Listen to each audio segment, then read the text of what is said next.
Magandang araw mga kagabay, ngayon po ay June 2, 2025, araw po ng Lunes. Maririnig po natin sa Gospel ng Panginoon ay patuloy na magpapakilala ng kanyang sarili sa mga tao.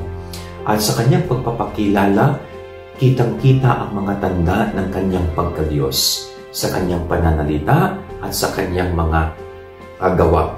Kaya kinikilala siya ngayon, kinikilala siya at talagang may move na yung mga tao na siya'y tanggapin na siya ay galing sa Diyos at siya ay Diyos.